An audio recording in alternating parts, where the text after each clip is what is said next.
একজন পুরুষ মানুষের মধ্যে যদি অতিরিক্ত অহংকার বোধ কাজ করে, তাহলে কোনোভাবেই সেই পুরুষ মানুষের সাথে সংসার করা সম্ভব নয়। সবসময় অর্থ, সৌন্দর্য, রূপ এইসব থেকে সম্পর্কে এগোতে নেই। একটা মেয়ের সংসার করার জন্য, ভালো থাকার জন্য, হাসি খুশিভাবে চলাফেরা করার জন্য, সংসারটাকে গুছিয়ে রাখার জন্য একটা চরিত্রবান পুরুষ এবং দায়িত্ববান পুরুষের দরকার। ভালোবাসার সাথে সাথে সব থেকে জরুরি সেটা হচ্ছে দুই পক্ষর দিক থেকেই সম্মান, যেটা ছাড়া হয়তো কোনোটাই সুন্দরভাবে বা নম্রভাবে হতে পারে না। তোমরা ভাবছো হঠাৎ করে আমি এসব কেন কথা বলছি, তাই তো?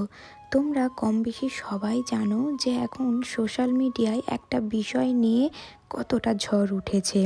হ্যাঁ, আমি দেবলীনা নন্দী ওই দিদিভাইয়ের কথাই বলছি।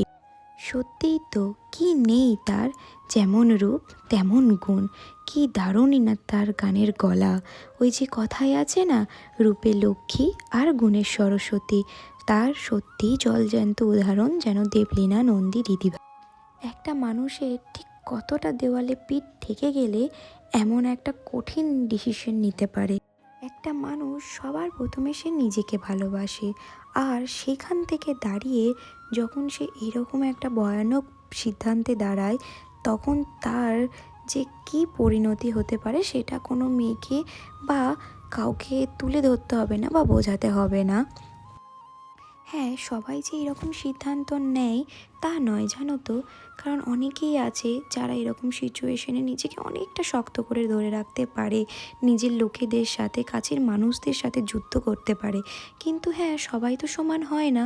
অনেকেই তার সেই দুর্বলতার জায়গাটাই আঘাত করে করে করে করে তাকে ঠিক এমন জায়গায় এসে দাঁড় করায়, নিজের মানুষের সাথে, কাছের মানুষের সাথে লড়াই করার ক্ষমতা তার থাকে না। তাই জন্যই তারা এরকম একটা ডিসিশন নিয়ে ফেলে।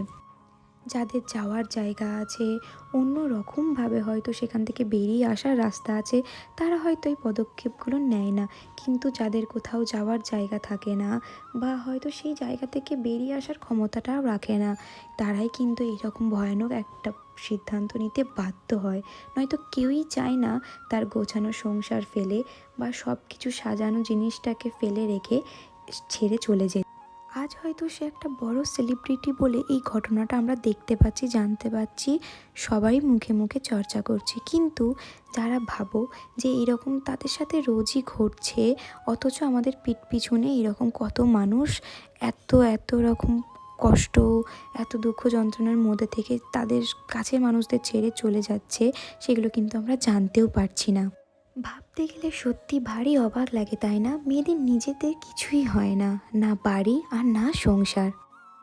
আর এই যে আমরা এত সংসার সংসার, এটা আমার ওটা আমার করি, লাস্ট মুহূর্তে কিছুই থাকে না আমাদের। যাই হোক, অনেক কথা বলে ফেললাম। আসলে কি বলতো, এই সব কিছুরই না প্রত্যেকটা মেয়ে কখনো না কখনো, কোনো না কোনো সময় সম্মুখীন হয়ই। তাই জন্য কখনোই এই সিদ্ধান্তে আসা উচিত নয় যে সব কিছুটা ছেড়ে, সব কিছুকে ত্যাগ করে চলে যাওয়া, সেটার সাথে লড়াই করার জোর আনা, এটাই হয়তো উচিত। কিন্তু আমি মনে করি এই সব কিছু থেকে বেরিয়ে আসা শুধুমাত্রই সম্ভব যদি তার পাশে স্বামী থাকে। এরকম পরিস্থিতি থেকে বেরিয়ে আসার জোর বা যুদ্ধ করার সবটাই ক্ষমতা পাওয়া যায় যদি স্বামী সবসময় পাশে থাকে। কখনো কখনো এইসব ঘটনার পরে আমি নিজেকে সত্যিই ভাগ্যবতী মনে করি যে আমি তার মতো একটা স্বামী আমার জীবনে পেয়েছি, যে আমার ঠিক ভুল, ভালো খারাপ সমস্ত রকম পরিস্থিতিতে আমার পাশে থাকে, আমার ডিসিশনটাকে সম্মান জানায়।